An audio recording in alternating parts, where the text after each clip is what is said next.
मैं डॉक्टर वर्षा Patel government college Bidwal में assistant professor के पद पर कार्यरत हूँ। आज हम सोशलाइजेशन या समाजीकरण विषय पर चर्चा करने वाले हैं।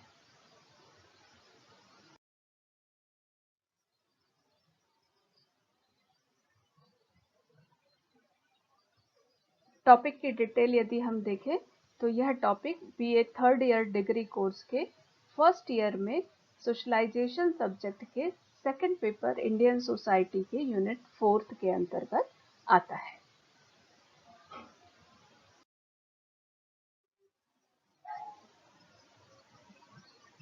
समाजीकरण का अर्थ हम समझने की कोशिश करते हैं। Socialization is a lifelong process through which people learn the values and norms of a given society. समाजीकरण एक आजीवन चलने वाली प्रक्रिया है जिसके माध्यम से लोग दिए गए समाज के मूल्यों और मानदंडों को सीखते हैं। Socialization is a continuous and lifelong process till to the end of life. मतलब समाजीकरण जीवन के अंत तक एक सतत और जीवन भर चलने वाली प्रक्रिया है।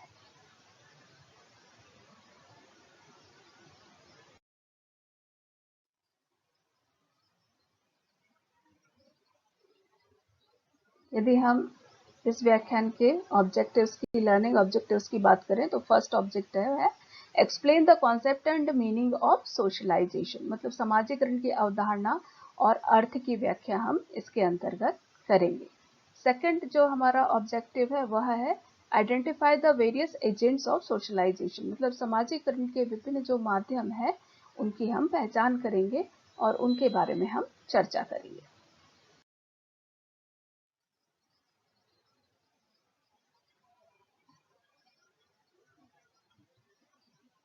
अब हम समाजीकरण का अर्थ एवं अवधारणा जानने की कोशिश करते हैं। Socialization is a complete and never ending process that occurs throughout a person's life. शिशु जन्म लेते समय जो है वो कुछ नहीं जानता, अबोध होता है। जैसे जैसे उसकी आयु बढ़ती है वह अपने आसपास के वातावरण एवं क्रियाकलापों से सीखकर तद अनुसार जो है वह व्यवहार करना सीखता है।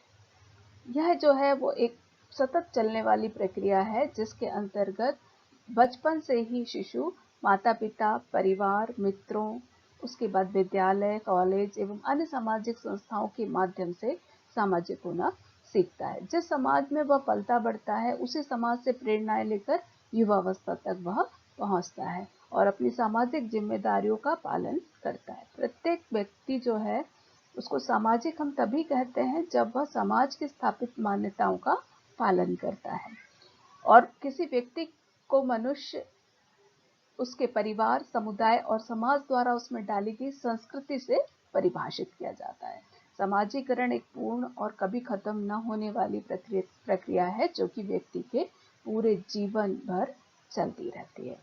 The process of owning, adopting and initiating the infant into the family stage by stage is known as socialization. मतलब चरण दर चरण शिशु को अपने पास रखने, गोद लेने और परिवार में शामिल करने की प्रक्रिया को समाजीकरण के रूप में जाना जाता है।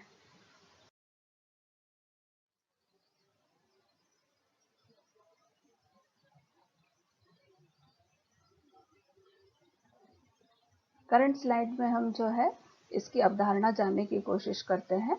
The youngsters absorb cultural pattern and learns to play individual and societal roles as a result of this process.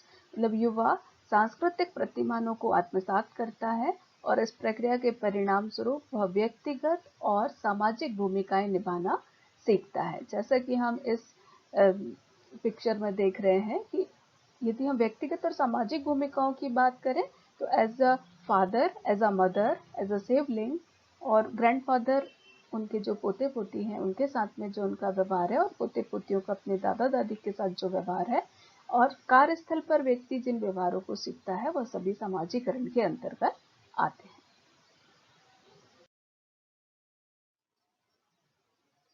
समाजीकरण की परिभाषाओं पर प्रकाश डालें तो फर्स्ट परिभाषा है डी मैक्सिनियस के अनुसार the lifelong process by which as individual becomes the proper member of society and develops human characteristics। मतलब जीवन भर चलने वाली यह एक प्रक्रिया है जिसके द्वारा व्यक्ति के रूप में वह समाज का उचित सदस्य बनता है और मानव विशेषताओं का विकास करता है। It is a lifelong learning process। दूसरी जो परिभाषा है वह है हॉटन एंड हंट के अनुसार, it is a learning process in which groups interact and learn social norms also develop his her self. Horton और हंट कहते हैं कि यह एक सीखने की प्रक्रिया है जिसमें समूह बातचीत करते हैं और सीखते हैं और सामाजिक मानदंड भी स्वयं को विकसित करते हैं।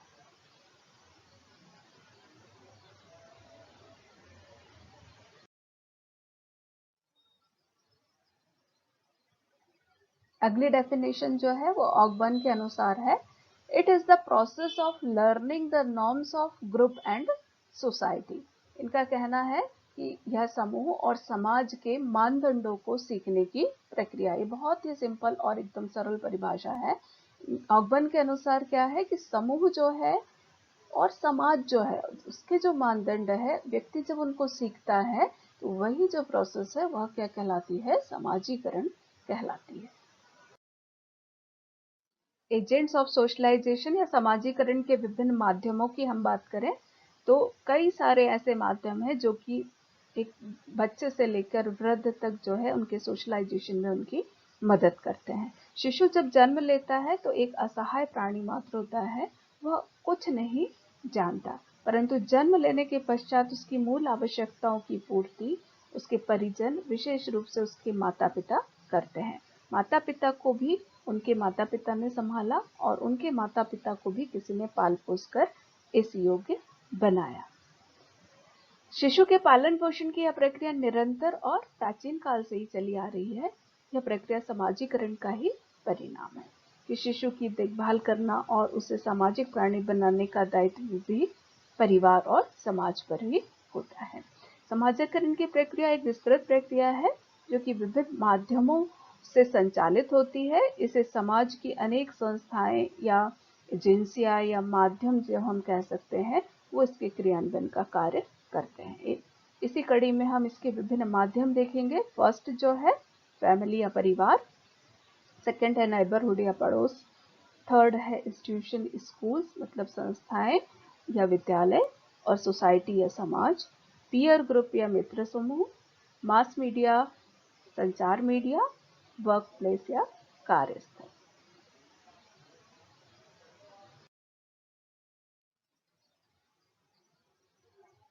अब हम इन माध्यमों को जो है अलग अलग समझेंगे। फर्स्ट इसमें आता है फैमिली या परिवार। शिशु का सर्वप्रथम परिचय जो होता है वो अपने परिवार से होता है। परिवार प्राथमिक समूह के रूप में शिशु का समाजीकरण करता है एवं अपने पूर्वजों के संस्कारों और परंपराओं को शिशु तक पहुंचाता है। हिंदू धर्म शास्त्रों के अनुसार शिशु को अपने संस्कार देने की अनेक पद्धतियां परिवार के माध्यम से ही दी जाती हैं। इन संस्कारों में षोडश संस्कार का विवरण मिलता है। एक निश्चित समय अवधि पर शिशु के वयस्क होने तक के संस्कार सिखाए जाते हैं। ये सब संस्कार वास्तव में समाजीकरण का ही अंग है जो हिंदू धर्म में प्राचीन समय से ही चल रहे हैं।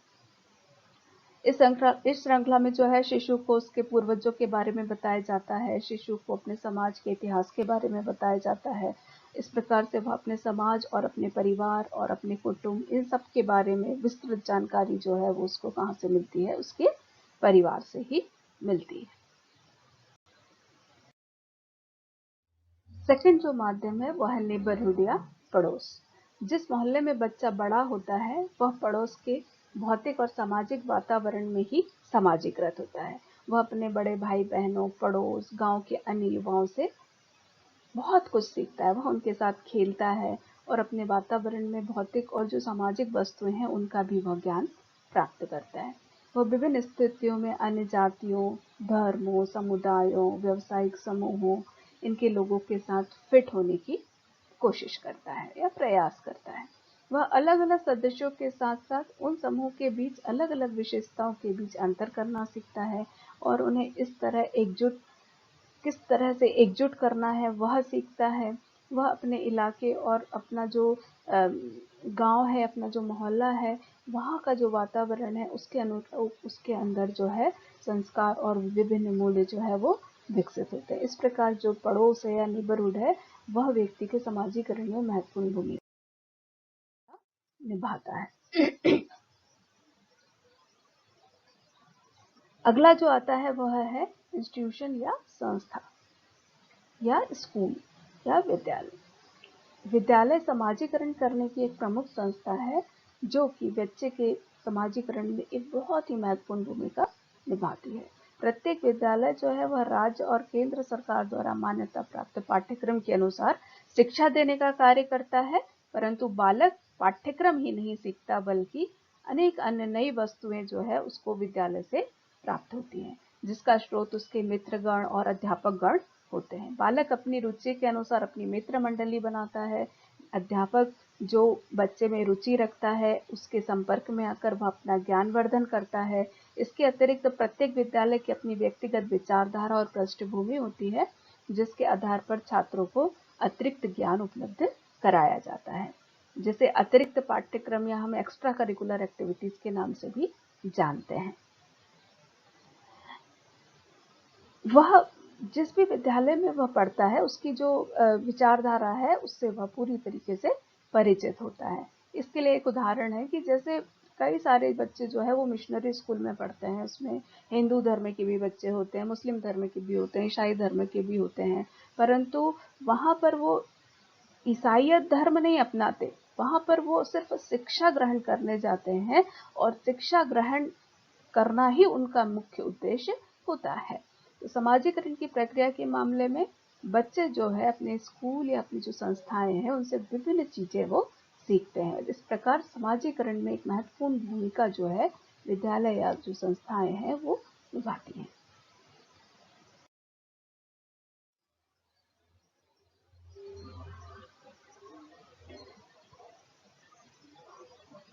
अगला जो आता है इसी कड़ी में वह है समाज या सोसाइटी।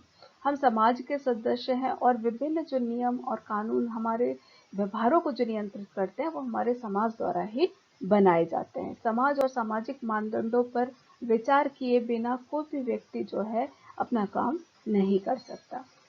गतिविधि और व्यवहार समाज की परंपराओं, मानदंडों और मूल्यों के अनुरूप ही होना चाहिए।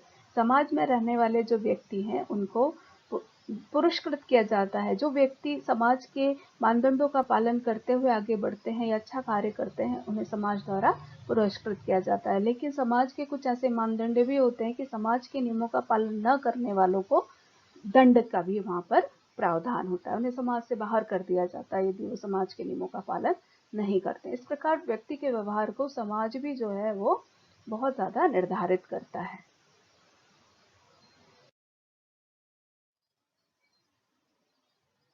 अगला आता है पीयर समूह या मित्र समूह।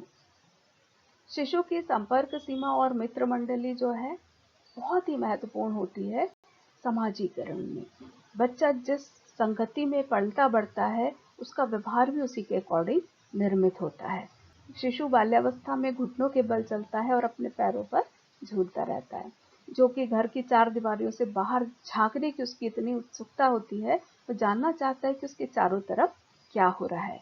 इसी प्रक्रिया में वह अपने अनेक बच्चों के संपर्क में आता है और उनसे नई नई चीजें वह सीखता है। इन बच्चों के साथ वो मिलना जुलना प्रारंभ करता है। बच्चा थोड़ा और बड़ा होता है तो घर से बाहर निकलकर स्वतंत्र जीवन की तलाश में रहता है।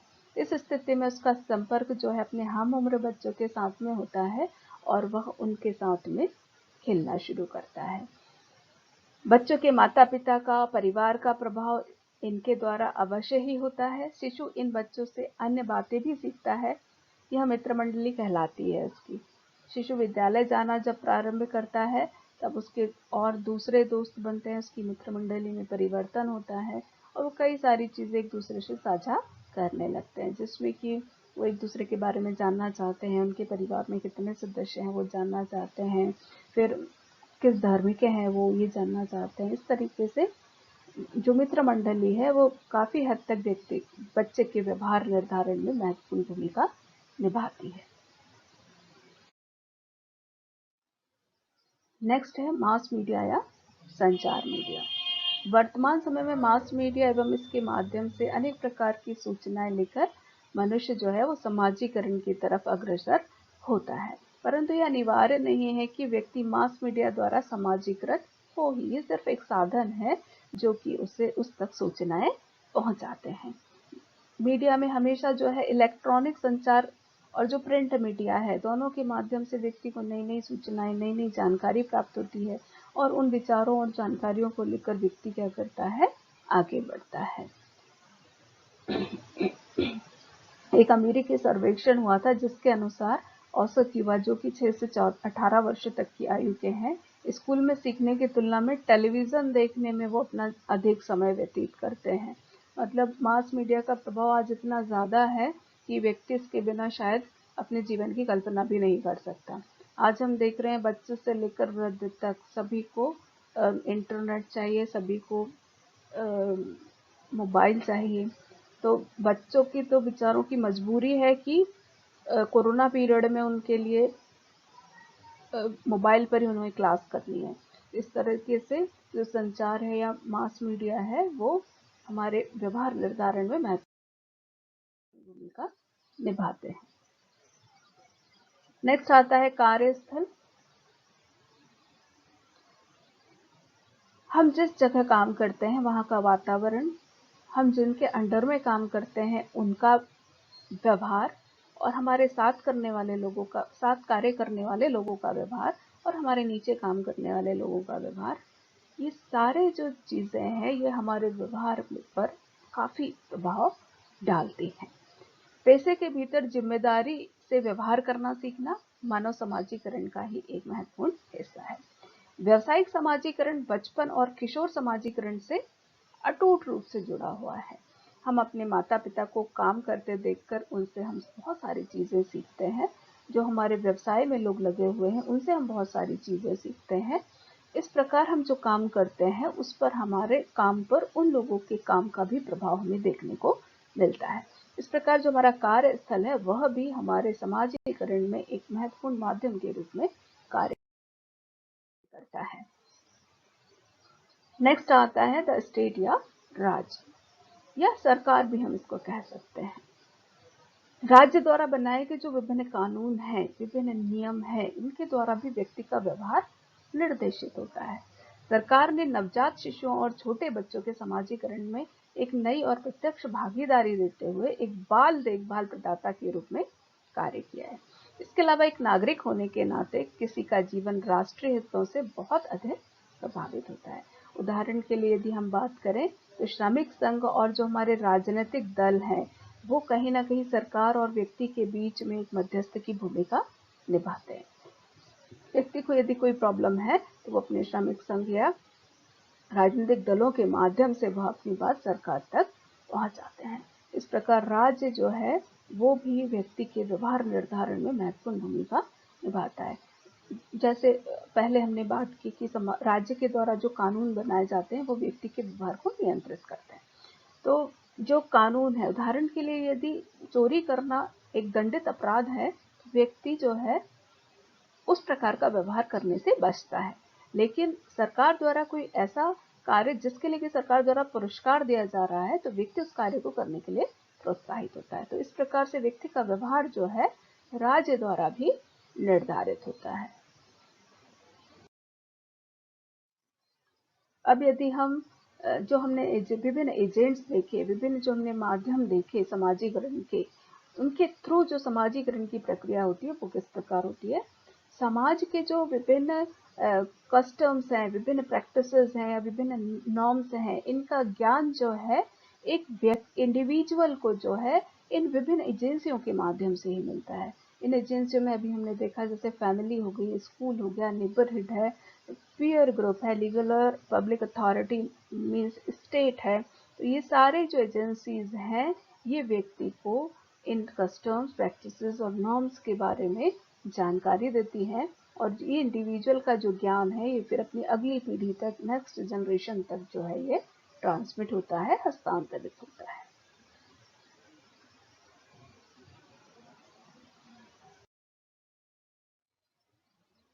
अभी हमने जिन चीज़ों पर बात की है उसी पर आधारित यह एक क्यूज है जो आपको अटेंड करना है। हमारा फर्स्ट क्वेश्चन है, the process of socialisation is a blank process. Options है temporary, short period, discontinuous, lifelong process. The right answer is lifelong process. Second question है, the process of socialization is called the process of blank in a society. First is adjustment, second है assimilation, third है learning, and fourth is growing. The right answer is learning.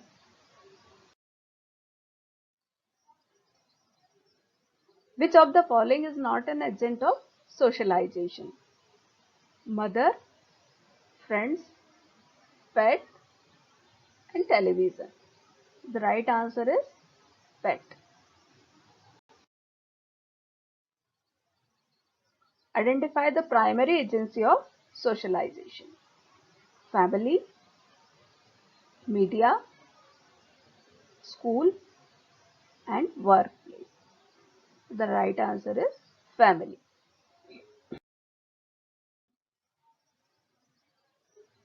Which rule derives its authority from the state? First is folkways, second is norms, third is laws, and fourth one is mores. Answer is laws. ये कुछ further readings हैं जिनको कि आपको पढ़ना है और इनको पढ़कर आप इस विषय के बारे में और अधिक ज्ञान प्राप्त कर सकते हैं।